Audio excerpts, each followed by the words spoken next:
छत्तीसगढ़ में भाजपा ने लोकसभा की 11 में से 10 सीटों पर जीत हासिल की। भाजपा इसका जश्न भी मना रही है, लेकिन इस बड़ी जीत के बाद भी कई मंत्रियों की मुसीबत बढ़ सकती है, क्योंकि कई मंत्रियों की सीट पर भाजपा पिछड़ गई है या बहुत कम वोटों के अंतर से जीती है। मंत्री श्याम बिहारी जायसवाल के क्षेत्र से 4,532 वोटों की हार। खाद्य मंत्री दयालदास बघेल के क्षेत्र से 40,500 वोटों से हार। बैकुंठपुर से विधायक भैयालाल राजवाड़े के क्षेत्र से 1,024 वोटों से हार। उप मुख्यमंत्री अरुण साव के क्षेत्र में महज 484 वोटों की बढ़त। पूर्व केंद्रीय राज्य मंत्री रेणुका सिंह के क्षेत्र में 7,166 वोटों से हार। वन मंत्री केदार कश्यप के क्षेत्र से महज 4,308 वोटों की बढ़त। वहीं कई मंत्री ऐसे भी रहे हैं जिनके विधानसभा क्षेत्र में भाजपा को भारी बढ़त भी मिली। मसलन वित्त मंत्री ओपी चौधरी के क्षेत्र रायगढ़ से 69,422 वोटों की बढ़त। उद्योग मंत्री लखनलाल देवांगन के क्षेत्र कोरबा से 50,448 वोटों की बढ़त। कृषि मंत्री रामविचार नेताम रामानुजगंज 39,720 वोटों की बढ़त। खेल मंत्री टंकराम वर्मा के क्षेत्र बलौदा बाजार से 60,188 वोटों की बढ़त। उप मुख्यमंत्री विजय शर्मा के क्षेत्र कवर्धा से 10,405 वोटों की बढ़त। माना जा रहा है कि मंत्रियों और विधायकों के इसी परफॉर्मेंस के आधार पर उनका राजनीतिक भविष्य तय होगा। हालांकि भाजपा के नेता इस पर खुलकर नहीं बोल रहे। भारतीय जनता पार्टी लगातार अपने कामों का और परिणामों की समीक्षा करती रहती है। आने वाले समय में पार्टी हर चीज़ की समीक्षा करके उसमें सुधार का लगातार प्रयास करती रहती है। पार्टी इस दिशा में हमेशा काम करेगी और हमारे सभी लोगों ने अपना 100% देते हुए इस चुनाव में काम किया, इसीलिए बेहतर परिणाम ओवरऑल आए हैं। वहीं कांग्रेस मंत्री और वरिष्ठ विधायकों के क्षेत्र में भाजपा के पिछड़ने पर तंज कस रही है। कांग्रेस बीजेपी के बड़े नेताओं की लोकप्रियता पर सवाल खड़े कर रही है। कांग्रेस संचार विभाग के अध्यक्ष सुशील आनंद शुक्ला ने कहा कि बीजेपी छत्तीसगढ़ में भले 10 सीट जीत चुकी है, लेकिन 2023 विधानसभा चुनाव से तुलना करेंगे तो बीजेपी के अनेक मंत्री ऐसे हैं जिनके क्षेत्र में जनता ने उनको नकार दिया है। उसका बड़ा कारण ये भी है जो वादा किया था उसे पूरा नहीं किया। भारतीय जनता पार्टी छत्तीसगढ़ में भले 10 सीटें जीत गई है, लेकिन आप 2023 के विधानसभा चुनाव से यदि तुलना करेंगे तो भारतीय जनता पार्टी के अनेक मंत्री ऐसे हैं जिनके क्षेत्र में जनता ने उनको नकार दिया है। इसका बड़ा कारण यह है कि पिछले 5 महीने में जो इन्होंने वादा किया था विधानसभा चुनाव में, उसको ये पूरा करते हुए नहीं दिख रहे हैं। लोकसभा चुनाव मंत्रियों और विधायकों के परफॉर्मेंस टेस्ट की तरह है। कई मंत्री और विधायकों के सीटों पर कम मार्जिन देखने को मिला है। बीजेपी इसे लेकर समीक्षा करने की बात कह रही है। अब देखना होगा कि आखिर बड़े नेताओं के क्षेत्र से मिली हार पर बीजेपी समीक्षा में क्या फैसला लेती है। रायपुर से अद्वैत नाइक की रिपोर्ट।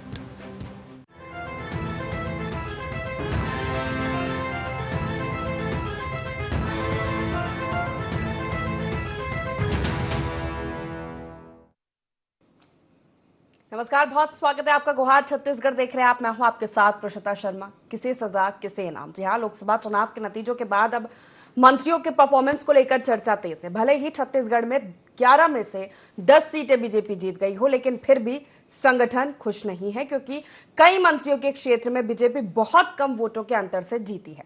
बीजेपी अब बैठकें कर समीक्षा कर रही है। हर बूथ पर वोट का हिसाब किताब तैयार किया जा रहा है। इन मंत्रियों की जल्द क्लास भी लगाई जा सकती है, तो वहीं कांग्रेस इसे लेकर हमलावर है। बैठकों पर कह रही है कि बीजेपी को मालूम हो गया है कि वह प्रदेश में कमजोर हो रही है। आखिर नतीजों के बाद परफॉर्मेंस टेस्ट में किसने बाजी मारी है, किसे मिलेगा इनाम और किसे सजा, इसी पर चर्चा करेंगे। जान लेते गुहार के पॉइंट्स क्या है।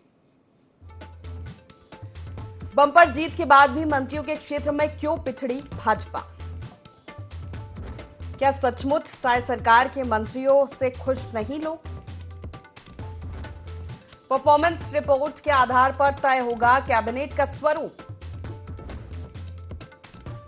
कांग्रेस में किसके सिर फूटेगा करारी हार का ठीकरा? इन्हीं मुख्य सवालों के साथ चर्चा की शुरुआत करेंगे। खास पैनल हमारे साथ जुड़ गया है। सबसे पहले परिचय आपका करा देते हैं। कांग्रेस से शिल्पा देवांगन हमारे साथ जुड़ गई हैं। बीजेपी से राहुल टिकारिया हमारे साथ जुड़ गए। वरिष्ठ पत्रकार लगन चौधरी हमारे साथ जुड़ गए। आप तीनों मेहमानों का बहुत स्वागत है। राहुल जी, सबसे पहला सवाल आप ही से है कि लगातार बैठकें हो रही है बीजेपी में और ये खबरें निकलकर सामने आ रही कि भले ही 10 सीटें आप जीत गए हो, लेकिन संगठन खुश नहीं है क्योंकि कई मंत्रियों के क्षेत्र ऐसे हैं जहां पर बहुत कम मार्जिन से बीजेपी जीती है। प्रसीता जी नमस्कार। देखिए, सबसे बड़ा विषय ये है कि भारतीय जनता पार्टी में हार हो या जीत हो, समीक्षा जरूर होती है। हम 10 सीटें जीत गए हैं, फिर भी समीक्षा हो रही है और समीक्षा में हम कहाँ पे माइनस हुए, कहाँ पे प्लस हुए, उसकी भी समीक्षा की जा रही है। निसंदेह कारण क्या है, ये समीक्षा होने के बाद तय होगा। और जिस प्रकार से किसी मंत्री या किसी नेता के ही क्षेत्र को कहना कि उनके चलते और उनके रहते हुए वहां पे हम माइनस हुए, ये किसी मंत्री का दायित्व नहीं होता। समस्त कार्यकर्ता मिलके एक विधायक को बनाते हैं और विधायक बनने के बाद वो मंत्री बनते हैं, जो भी दूसरे पद में जाते हैं। तो जाहिर सी बात है, कार्यकर्ता साथ में मिलकर काम करते हैं और ये मंथन का विषय है कि हम कहाँ पर माइनस हुए हैं। मगर ओवरऑल आप देखें तो छत्तीसगढ़ की जनता ने, जब से छत्तीसगढ़ को पूर्व प्रधानमंत्री अटल जी ने एक पृथक राज्य का दर्जा दिया, तब से छत्तीसगढ़ के समस्त मतदाताओं का और छत्तीसगढ़ वासियों का भारतीय जनता पार्टी के ऊपर विगत 24 सालों से लगातार विश्वास बरकरार है। हम हर बार लगभग 10 सीटें जीतते हैं। महज 1 सीट कांग्रेस के पाले में रहता है। पिछले वर्ष ही एक बार ऐसा हुआ था, पिछले चुनाव में, कि 2 सीटें कांग्रेस के पास गई थी। तो पुनः जो विश्वास है वो भारतीय जनता पार्टी के साथ छत्तीसगढ़ के वासियों का। ठीक है, लेकिन ये चर्चा है कि मंत्रिमंडल का विस्तार होगा और परफॉर्मेंस टेस्ट के आधार पर ही, इसकी रिपोर्ट के आधार पर ही तवज्जो दी जाएगी। नहीं, देखिए, जो भी निर्णय है वो आला कमान तय करेगा। अभी समीक्षा का दौर जारी है और किस प्रकार से मंत्रिमंडल विस्तार होगा ये तो आला कमान ही तय कर पाएगा। हम अभी इस पर कोई किसी भी प्रकार से टिप्पणी देने से इनकार करते हैं। चलिए ठीक है। शिल्पा जी, विपक्ष को क्यों लग रहा है कि बीजेपी कमजोर हो रही है प्रदेश में? अगर ऐसा होता तो विधानसभा चुनाव के परिणाम ऐसा नहीं होते और लोकसभा चुनाव के परिणाम भी नहीं होते। प्रदेश में क्या पूरे देश में बीजेपी कमजोर पड़ गई है? क्योंकि देखिए, पूरे देश में जो लोकसभा के नतीजे आए हैं, नतीजों में लोगों ने आर्थिक, सामाजिक, राजनीतिक न्याय के प्रति प्रतिबद्धता दिखाई है, संविधान की प्रस्तावना के प्रति अटूट विश्वास दिखाया है। और मैं मानती हूं कि बीजेपी ने 10 सीट जीत लिया है छत्तीसगढ़ में, परंतु पूरे देश में जिस प्रकार से सिनेरियो बना है उसमें भारतीय जनता पार्टी अपना बहुमत लाने में भी नाकाम रही है। छत्तीसगढ़ की बात कर लेते हैं तो अलग यदि बारीकी से आप अध्ययन करेंगे, बारीकी से ये पता चलेगा कि इनके जो नेता मंत्री जो बड़े पदों पर अभी कार्य कर रहे हैं, महज 5-6 महीनों में ही इनके लोगों के बीच में ये अलोकप्रिय हो गए हैं। ये अपने लोगों को खुश नहीं कर पा रहे हैं। जनता के लिए जो योजनाएं बनाए थे वो ठीक तरीके से उसे क्रियान्वयन नहीं कर पा रहे हैं और जनता समझ भी रही है कि इनकी जो योजनाएं हैं, भारतीय जनता पार्टी सत्ता की लोलुपता में, सत्ता के लालच में कार्य कर रही है, योजनाओं की घोषणा कर रही थी और ठीक तरीके से उसे जमीनी स्तर पर क्रियान्वयन करने में नाकाम रही है। और नियत भी इनकी ऐसी ही रहती है कि ये राहत के कार्यों को हमेशा साइड करके चलते हैं। पिछली सरकार में, भूपेश सरकार में जिस राहत के जो योजनाएं थी उन्हें धड़ल्ले से बंद कर दे रहे हैं। जिन योजनाओं में लोगों को रोजगार मिल रहा था, जिन योजनाओं में लोग आत्मनिर्भर और स्वावलंबी बन रहे थे, उसमें ये राहत की योजनाओं को धड़ल्ले से बंद कर रहे हैं। तो जनता के बीच में एंटी इनकम्पेंसी है। लोग समझ गए हैं कि इनकी नीयत क्या है और शायद सरकार महज 5 से 6 महीनों में ही अलोकप्रिय सरकार के रूप में जनता के सामने समझ में आ चुकी है। चलिए ठीक है, लखन जी से भी एक प्रतिक्रिया ले लेते। लखन जी, आपको क्या समीकरण समझ में आ रहे हैं? देखिए, समीक्षा करना ये केवल फिजूल की बातें हैं। मुझे लगता है कि इतने भारी भारी बहुमत से, जो है बड़े बड़े अंतरों से इनके सारे सांसद जीते हैं, तो और क्या समीक्षा करेंगे? समीक्षा केवल सुर्खियों में रहने के लिए है। भाई, आपको बृजमोहन अग्रवाल देखिए 6 लाख लगभग वोटों से जीते हैं। आपका विजय बघेल 1.5 लाख से अधिक कई सांसद जीते हैं। तो क्या आप जो है विपक्ष को खत्म करके केवल और केवल सारे जो वोटर हैं वो केवल भाजपा को वोट देंगे और कांग्रेस शून्य हो जाएगा? आप इस स्थिति की कल्पना करते हैं? देखिए, ऐसा नहीं है। ये बहुत सारी चीजें इसमें होती हैं और 10 सीट लाई है तो भाजपा ये कोई पहली बार नहीं है। लगातार 8, 9, 10 जीतती रही है जब से राज्य बना है तब से। तो यहाँ पर जो है वोट जो मिले हैं उसमें उनको संतुष्ट होना चाहिए और बहुत ज्यादा इनको वोट मिला है। देखिए, कांग्रेस की जो नाकामियां है उसकी वजह से भाजपा को इतना वोट मिल रहा है। तो ये भाजपा की जीत नहीं है। पहले तो भाजपा के लोगों को ये समझने की जरूरत है। सत्ता के मद में यदि ये समझ रहे हैं कि ये भाजपा की जीत है, तो ऐसा नहीं है। ये कांग्रेस की हार है। छत्तीसगढ़ में, मध्य प्रदेश में कांग्रेस का संगठन कहीं नहीं है, शून्य है, कोई कार्यकर्ता नहीं है कांग्रेस की। और इस वजह से भाजपा को जो है ये विजय लगातार मिलती जा रही है, ये बढ़त लगातार मिलती जा रही है। जिस दिन कांग्रेस और विपक्ष जो है मजबूती के साथ, दमदारी के साथ लड़ रहा है, जहां भी भारत में अभी जिस तरह से नतीजे आए हैं, विपक्ष ने जहां जहां मेहनत किया, पूरी ताकत लगाई, वहां पर भाजपा उखड़ गई। तो ऐसा नहीं है, कांग्रेस का संगठन कहीं नहीं। पिछले 10 सालों से मैं कह रहा हूं कि पहले जो है आरएसएस और विश्व हिंदू परिषद की तरह इनका जनता दल होता था, सेवा दल हुआ करता था, कांग्रेस का सेवा दल। कांग्रेस का सेवा दल जो है घर घर, डोर टू डोर जाके काम करता था, लोगों को, कार्यकर्ताओं को आपस में जोड़ के रखता था, जो कांग्रेस के लिए, वोट बैंक के लिए काम करते थे, जो काम आज आरएसएस करता है। पिछले 10 साल से ऊपर हो चुका, खत्म हो गया। कांग्रेस जो है कभी उस पर ध्यान नहीं देती। तो इनका जनाधार खत्म हो चुका है, कहीं कार्यकर्ता नहीं है, संगठन नहीं है, और संगठन की जो कमी है उसकी वजह से कांग्रेस को ये हार देखनी पड़ रही है। तो ये जो है, और फिर दूसरी महत्वपूर्ण बात होती है कि देखिए, ये कामकाज और परफॉर्मेंस का तो रहता ही है कि पिछले 6 महीना में मंत्रियों और विधायकों के कामकाज और परफॉर्मेंस का थोड़ा बहुत तो असर होता है, ऐसा नहीं है पूरी तरह से नहीं होता। लेकिन सबसे बड़ा जो फैक्टर है आपका संगठन का, कांग्रेस का संगठन नहीं। और स्थानीय मुद्दे, तीसरी महत्वपूर्ण बात है कि वोट जो पड़ते हैं, पिछले बार 2019 का जो लोकसभा चुनाव हुआ था वो राष्ट्रीय मुद्दों पर हुआ था, इसलिए अलग तरह का वो चुनाव था। इस बार स्थानीय मुद्दे पर वोट पड़े हैं, तो स्थानीय मुद्दे, वहां के जो स्थानीय समस्याएं होती हैं, छोटे छोटे कार्यकर्ताओं की, छोटे छोटे जो वहां के लीडर होते हैं, उनके नाराजगी, असंतोष पर निर्भर करता है। तो बहुत सारे फैक्टर मिलकर काम करते हैं। इसलिए मुझे लगता है कि इसमें समीक्षा करने की कोई जरूरत नहीं है। भाजपा को उनके जरूरत से, आवश्यकता से अधिक जो है जनमत मिल चुका है। राहुल जी, क्या कहेंगे आप? देखिए प्रसिद्धा जी, अभी कांग्रेस के साथी आरोप लगा रही थी कि एक जो मैंडेट आया है भारतीय जनता पार्टी के खिलाफ में आया है, या फिर एक प्रकार से जनता ने नकारा है। आप देखिए, बिल्कुल राजनीति का वो मैं मानता हूँ कि आंकड़े हर बार जो हम चाहते हैं वो नहीं मिल पाते, लेकिन छत्तीसगढ़ की जनता ने और देश भर के मतदाताओं ने मिलकर जनमत भारतीय जनता पार्टी को ही दिया है। सबसे बड़ी पार्टी का दर्जा अगर किसी को मिला तो भारतीय जनता पार्टी को मिला है। एनडीए आज पूर्ण रूप से सरकार बनाने के ओर बढ़ चुकी है। प्रधानमंत्री जी को 9 तारीख को शपथ ग्रहण करना ही है, तीसरी बार। तो लगातार जो जनमत है वो भारतीय जनता पार्टी के पक्ष में है, एनडीए के पक्ष में है। और आपको बता दूं, 3 राज्यों में जो विधानसभा के साथ में चुनाव हुए, उड़ीसा हो, पहली बार हमारा बम्पर जीत होता है। आप देखिए आंध्रा हो, और आप आगे बढ़ जाए अरुणाचल, तो हमारा जो जीत है, आप किसी भी प्रकार से ये नहीं कह सकते कि जनता ने नकार दिया है। जरूर हमारी सीटें कम हुई हैं, लेकिन आज भी भारतीय जनता पार्टी एक सबसे बड़ी पार्टी के रूप में है, और एनडीए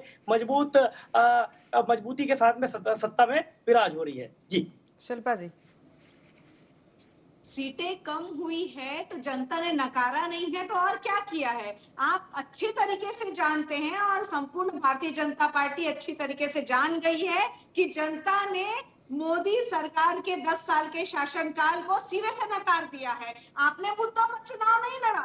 वरिष्ठ पत्रकार जी कह रहे थे कांग्रेस ऐसे वैसे, तो कांग्रेस, मैं आपको बताना चाहूंगी, कांग्रेस जो है बहुत पुरानी, अनुभवी और संगठनात्मक पार्टी है। कांग्रेस हमेशा जनता की, लोगों के जमीनी स्तर की आवाज बुलंद करने में सक्षम रहती है, और इस चुनाव में भी सक्षम रही है। हमारे राहुल गांधी जी ने पूरे जो न्याय यात्रा निकाली है, 4000 किलोमीटर एक बार में पूरे देश को नाप दिया, तो इससे जनता में एक नया जोश और जागरूकता पैदा हुई, और उन्हीं के समस्याओं का समाधान करने के लिए हमने न्याय की बातें की, उनकी समस्याओं को हल करने की बातें की, बेरोजगारी और महंगाई के मुद्दों पर बातें की, जबकि पूरे देश की जनता ने इसमें समर्थन दिया। समर्थन नहीं दिया या जमीनी स्तर पे बात करने की कोशिश या मुद्दों की भटकाने की कोशिश की, तो वो भारतीय जनता पार्टी के नेताओं ने, भारतीय जनता पार्टी के लोगों ने छत्तीसगढ़ में क्यों नजर नहीं आए शिल्पा जी? मैं मानती हूँ प्रथम चरण के चुनाव थे, प्रथम चरण के चुनाव में हो सकता है कांग्रेस और समस्त विपक्षी दल इंडिया गठबंधन ने जो अपना विजन तय किया था, वो विजन प्रत्येक बूथ स्तर पर हर लोगों तक पहुंचाने में हो सकता है असमर्थ रहे। परंतु जैसे जैसे, क्योंकि प्रथम चरण था, अब जैसे जैसे समय बीतता गया, हमारा जो विजन है वो एक स्पष्ट शीशे की तरह स्पष्ट होता गया और लोगों ने विश्वास किया। यही कारण है कि जो बड़े राज्य हैं जैसे कि राजस्थान, उत्तर प्रदेश, गुजरात, सभी जगह, महाराष्ट्र, इन सभी जगहों में विजन पे, इंडिया गठबंधन के विजन पर लोगों ने विश्वास किया। और इसीलिए मैं कह रही हूँ कि भारतीय जनता पार्टी को लोगों ने सिरे से नकार दिया। इनकी कोई भी योजनाएं जनता को राहत देने वाली नहीं थी। जनता समझ गई है, छत्तीसगढ़ की जनता आज भी समझ गई है, भले ही इन्हें सीटें ज्यादा मिली हैं, परंतु आज भी समझती है छत्तीसगढ़ की जनता कि ये जनता से कोई सरोकार नहीं रखना चाहते हैं। राहुल जी जवाब दे दीजिए। देखिए, जो कांग्रेस प्रवक्ता की साथी है वो कह रही हैं कि जनता ने छत्तीसगढ़ की जनता ने हमें नकार दिया है, उसके बाद भी हम 10 सीटें जीत कर आते हैं, और वो भी सामान्य जीत नहीं होता है। आप देखिए, रायपुर लोकसभा करीब 6 लाख वोटों से हम जीतते हैं, दुर्ग लोकसभा करीब 4.5 लाख वोटों से हम जीतते हैं, रायगढ़ का जो लोकसभा है करीब 2.5 लाख वोटों से हम जीतते हैं, महासमुंद करीब 1.5 लाख वोटों से जीतते हैं। तो लगातार एक बम्पर जीत छत्तीसगढ़ की जनता ने भारतीय जनता पार्टी के सांसदों को दिया है। ये किसी भी प्रकार से नहीं कहा जा सकता कि यहाँ की जनता ने हमें नकारा है। निसंदेह लगातार 24 सालों से जो एक विश्वास छत्तीसगढ़ में लोकसभा के दृष्टिकोण से बना हुआ है छत्तीसगढ़ की जनता का, वो इस बार भी बना हुआ है। किसी भी प्रकार से जनता ने नकारने वाला विषय अगर किसी के लिए आता है तो कांग्रेस की पार्टी के लिए आता है, जिसे पुनः जो 9 सीटें थे उससे और 1 सीट माइनस करके इनको 1 सीट में ढकेल दिया है। इनके पास अब महज 1 सीट बचा हुआ है, वो भी बहुत करीबी अंतर से ये जीते हैं। जी चले लखन जी, आपसे जानना चाहूंगी, जिस तरह की परिस्थितियां अभी नजर आ रही है, जो बातें हो रही है, क्लास लगाई जाएगी जिन मंत्रियों के क्षेत्र में कम वोटिंग हुई है और बूथ पर वोट का हिसाब किताब तैयार किया जा रहा है, तो आगे मंत्रिमंडल का विस्तार होगा तो संभावना है बहुत कुछ की बदलाव हो सकता है। देखिए, बदलाव की चर्चा तो बहुत पहले से हो रही है और बीच में ये खबर आई थी कि परफॉर्मेंस के बेस पर जो है 1-2 चेहरों को बदलने की कोशिश होने वाली है, क्योंकि एक चेहरा बृजमोहन अग्रवाल जी का खाली हो रहा है, तो उसकी जगह किसको रखना है ये भी तय करना है। तो उसी के साथ में हो सकता है कि एक आध चेहरे और बदल जाए, लेकिन मुझे लगता है इसकी संभावना कम है। जिन लोगों को अभी मुश्किल से 6 महीना भी काम करने का मौका नहीं मिला है और उनके परफॉर्मेंस को लेकर यदि आप बदल देते हैं तो मुझे लगता है उनके साथ भी ये इनजस्टिस होगा। आपको कम से कम जो है साल भर काम करने का मौका देना चाहिए, और एक बजट सत्र के बाद यदि किसी के परफॉर्मेंस का आकलन किया जाए तो वो ज्यादा अच्छा है। लेकिन भाजपा देखिए कुछ भी कर सकती है, और रही बात भाजपा की यहाँ पर जीत का 10 सीटों के साथ, तो देखिए उसके लिए संगठन उनका काम करता है। आरएसएस और उसके सभी अनुषंगिक संगठन है, और संगठन के मामले में दुनिया की ये सबसे अच्छी और बेहतरीन पार्टी है भाजपा। काम करते हैं, दिन रात 24 घंटा काम करते हैं, चाहे वो कार्यकर्ता हो चाहे नेता हो, तो उसकी वजह से उनको उसका लाभ मिला है। दूसरी तरफ कांग्रेस जो है, आपको मैं बता दूं कि किसी भी बूथ में 50 कांग्रेस के कार्यकर्ता नहीं मिलेंगे, न है जो अभी चुनाव में जाकर जो है लोगों के जो है लिए काम किए, जबकि आरएसएस के लोग रात रात भर घूमकर जो है लोगों को जो है कन्विंस कराते हैं और लोगों को जो है अपने प्रत्याशी के पक्ष में जो है वोट देने के लिए बोलते हैं। तो ये जो संगठन का जो अंतर है कांग्रेस और भाजपा का, इस चीज को जब तक कांग्रेस जो है कम से कम मध्य प्रदेश और छत्तीसगढ़ में जब तक संगठन को मजबूत नहीं करेगी, ठीक है कि भारत जोड़ो यात्रा और तमाम इस तरह की चीजों का भी लाभ कांग्रेस को मिला है और वो एक अच्छी चीज थी, वो पॉजिटिव चीज था, लेकिन संगठन को जब तक यहाँ मजबूत नहीं किया जाए, कार्यकर्ताओं को तैयार नहीं किया जाएगा, तब तक रिवाइवल जो है कांग्रेस के लिए आने वाले समय में बहुत मुश्किल होगा। बिल्कुल शिल्पा जी, सबसे ज्यादा संगठन में कमजोरी मध्य प्रदेश और छत्तीसगढ़ में देखी गई, जिसके परिणाम ये निकल कर आए हैं। मध्य प्रदेश में क्लीन स्वीप किया और छत्तीसगढ़ में सिर्फ 1 सीट। जरूरी है कांग्रेस को काम करना होगा अब आगे। देखिए, अभी भी हमारे कांग्रेस में प्रदेश में 15 लाख से अधिक कार्यकर्ता सक्रिय रूप से कार्य करते नजर आते हैं। और निश्चित रूप से कहीं ना कहीं समीक्षा की जरूरत तो हर पार्टी को होती है, हर राजनीतिक दल को होती है समय समय पर। और इतनी बड़ी हार के बाद निश्चित रूप से हमें छत्तीसगढ़ और मध्य प्रदेश, उड़ीसा में संगठन के ऊपर कार्य करने की जरूरत है। इस बात से हम नकारते नहीं हैं। हमेशा हर दिन मजबूती की ओर जाना है तो रोज वो कार्य करना होगा और संगठन को मजबूत करना होगा, बिल्कुल इसमें कोई दो मत नहीं है। परंतु मैं यही कहना चाहूंगी, संपूर्ण देश, ये लोकसभा चुनाव संपूर्ण देश का चुनाव था, तो संपूर्ण देश में जो कांग्रेस का विजन था, समस्त विपक्षी दलों का विजन था, वो आप देख लीजिए ना, वो किस तरीके से स्पष्ट होता हुआ नजर आया। लोगों ने किस प्रकार से भरोसा किया है। छत्तीसगढ़ में भारतीय जनता पार्टी के कार्य को देख लीजिए। मैंने पहले ही कहा कि पिछले सरकार की जितनी राहत वाली योजनाएं थी, सबको बंद करने का कार्य किया, वो भी धड़ल्ले से बंद करने का कार्य किया, जिसमें लोगों के रोजगार, जिसमें लोगों के आत्मनिर्भर के कार्य, स्वावलंबी होने के कार्य जुड़े हुए थे, उसे धड़ल्ले से बंद किया है। इन्हें कोई सरोकार नहीं होता है। आज के दिनांक में देख लीजिए, शराबबंदी की 5 साल बात करने वाले आधे से ज्यादा छत्तीसगढ़ में योजनाएं भाजपा आपकी के जांच नेता, के दायरे में शिल्पा जी, भ्रष्टाचार के आरोप लगे हैं उन पर। सवाल मैं सुन नहीं पाई प्रीशिता जी। आपकी आधी से ज्यादा योजनाएं जांच के दायरे में है, भ्रष्टाचार के आरोप लगे हैं उन पर। आरोप लगे हैं, आरोप सिद्ध नहीं हुए हैं। भारतीय जनता पार्टी ने झूठ और षड्यंत्र के ऊपर झूठे आरोप लगाकर हमारे बड़े नेताओं का चरित्र हनन करके जिस प्रकार से आज विधानसभा की सत्ता भी जीती है और लोकसभा में भी छत्तीसगढ़ और एमपी में जिस प्रकार से इन्होंने झूठे आरोप लगाकर सफलता हासिल की है, जल्द ही इसकी कलई खुल जाएगी। और आरोप प्रत्यारोप की राजनीति ही और मुद्दों से भटकाने की राजनीति, कहीं धर्म और सांप्रदायिकता की राजनीति भारतीय जनता पार्टी का मुख्य चरित्र रहा है। राहुल जी, जवाब दे दीजिए। प्रसीता जी, देखिए, अभी कांग्रेस के साथी कह रही थी कि आरोप लगे हैं, सिद्ध नहीं हुए हैं। मैं इनको बता दूं, इनके सरकार का आखिरी विधानसभा सत्र जिसमें कैग का रिपोर्ट प्रस्तुत होता है, उस कैग रिपोर्ट में स्पष्ट लिखा होता है कि छत्तीसगढ़ के 1,67,00,000 उपभोक्ताओं को केंद्र की वो निःशुल्क की जो राशन चावल है वो नहीं पहुंचा। ये कैग का रिपोर्ट है, शासकीय रिपोर्ट है, जो इन्हीं के सरकार में, इन्हीं के सरकार के अंतिम और 17वां विधानसभा में प्रस्तुत हुआ था। जाहिर सी बात है, इनके भ्रष्टाचार सदन में भी प्रस्तुत हुए हैं। ये बिल्कुल कहना गलत है कि ये बता रहे हैं कि आरोप लगे हैं, सिद्ध नहीं हुआ है। अब मैं बता दूं, कांग्रेस के साथी फूले नहीं समा रहे हैं कि ये अभी कह रही थी कि कांग्रेस के ऊपर देशवासियों ने विश्वास जताया है। ये कैसा विश्वास है बताइए। आपको बता दूं, एनडीए 293 पहुंचती है और भारतीय जनता पार्टी अकेले 244, और इंडिया अलायंस 37 पार्टियां हैं इनके साथ में। 37 पार्टियां मिलाकर भी भारतीय जनता पार्टी के 244 के बराबर में नहीं पहुंचती है। और ये कहती हैं कि कांग्रेस के ऊपर देशवासियों ने विश्वास जताया है, इंडिया अलायंस के ऊपर विश्वास जताया है। ये सरे से जनता ने इनको खारिज किया है। मैं पुनः बता दूं, भारतीय जनता पार्टी के ऊपर और एनडीए के ऊपर देशवासियों ने विश्वास पुनः किया है और कई राज्यों में हमने क्लीन स्वीप किया है। जरूर कुछ राज्यों में हमारा प्रदर्शन खराब रहा है, उसकी समीक्षा की जा रही है और की जाएगी, लेकिन कई राज्यों में भी हमने बम्पर जीत प्राप्त की है। विधानसभा के तीनों राज्यों में हमने बम्पर जीत प्राप्त की है। जनता ने नकारा है तो कांग्रेस को और इंडिया अलायंस को नकारा है, नहीं तो इनको सत्ता में नहीं बैठा देती। जी शिल्पा जी, ये जो सिनेरियो है आज का, ये जो बता रहे हैं, वो कांग्रेस और इंडिया गठबंधन का उस हालात में ऐसे वोट मिले हैं जब विपक्ष के नेताओं को जेल में भगा जाता था। ऐसे हालात में वोट मिले हैं जब कांग्रेस के खातों को सीज कर दिया जाता है, आर्थिक संकट में डाल दिया जाता है।